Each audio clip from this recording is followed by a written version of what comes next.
விடுகிறேன்னு சொல்லிட்டு நேராக வந்தான். சுக்ரீவனை பார்த்தோடனே பின்னால போறான். வாடா வாடான்னு முன்னால போனவன் பின்னாலேயே போறான். எங்க ராமன் இருக்கிறான்னு அங்க போய் நின்றுட்டா தானே. ராமன் ஒரு இடத்திலே மறைந்து நிற்கிறான். ஏன் மறைந்து நிற்கிறாங்கிறது பின்னால பெரிய ஆராய்ச்சி. ராமன் ஒரு மரத்துக்கு முன்னாலே தெளிவா சொல்லிட்டான். நீ போய் அலை, நான் தடித்து நின்று அம்பை இது கொள்வேன்னு சொல்லியிருக்கிற தெளிவா சொல்லிட்டா. காரணத்தோட தான் ராமன் சொல்லியிருக்கிறான். அதனால இப்ப போய் பின்னாலேயே போனான். அவன் முன்னால வாடா வாடாங்க, இவன் பின்னாலேயே போறான். எங்க ராமன் இருக்கிறானோ பக்கத்துக்கு போயிட்டா தானே காப்பாத்துவான்னு போறான். ஏண்டா பின்னால போறையா அழைச்சி போட்டுன்னு போனான். தாவி பிடித்தான், அடித்தான், உதைத்தான் கூட பரவாயில்ல, புடைத்தான் கம்பர். புடைத்தான் என்ன, நெல்லு குத்துற மாதிரி தவுடாக்கிட்டான். அடித்தான், உதைத்தான், நைய புடைத்தான்.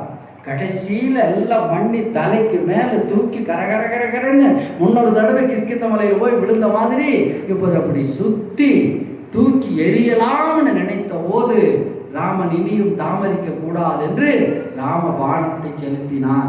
அவனை கீழே போடுறதுக்கு முன்னாடி, தரையில போடுறதுக்கு முன்னாடி திடீர் என்று ராம பாணம் வந்து அவனுடைய வாலியினுடைய மார்பிலே பாய்ந்தது.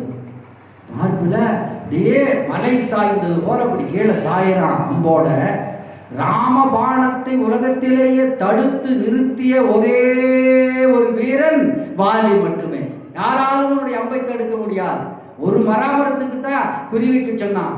சாதாரண மராமரம்னா நீங்க நம்ம ஊர்ல இருக்கிற மாமரம் நினைச்சிடாதீங்க. ஒவ்வொன்றும் இமயமலைக்கு நிகரானது.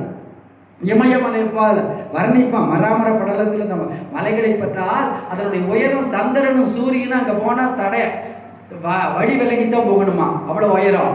சந்திரனும் சூரியனும் மேலே நேர டைரக்டா போக முடியாது, விலகி போகணுமா, அவ்வளவு உயர்ந்த அவ்வளவு இமயமலை நிற்கிற மாதிரி ஒன்று.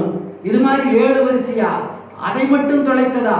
உலகத்தில் 7 7 7 7 7ன்னு எத்தனை 7ங்கிற எண்ணிக்கையுடைய அத்தனையும் தொலைத்து விட்டு கடைசியில ராமனுடைய அம்பு என்னன்னா எத்தனை தொலைத்தாலும் கடைசியில வந்து அது மீண்டும் ராமனிடத்திலே வந்து சேரும். இப்படியெல்லாம் இப்போ கூட இதெல்லாம் இருக்குது. ஆப்பிரிக்காவில் ஒரு பழங்குடி மக்கள் இருக்கிறாங்களா, அவங்க கரெக்டாக அம்பு குறி வச்சு அடித்தாங்கன்னா அந்த அம்பு மீண்டும் அவர்களிடத்திலே வந்து சேருமாமா. எனவே இப்போ இருக்குது, நடைமுறையிலேயே இருக்குது.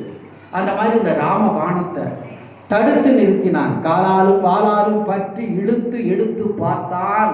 அதில் ராமா என்ற பெயர் பொறிக்கப்பட்டிருந்தது.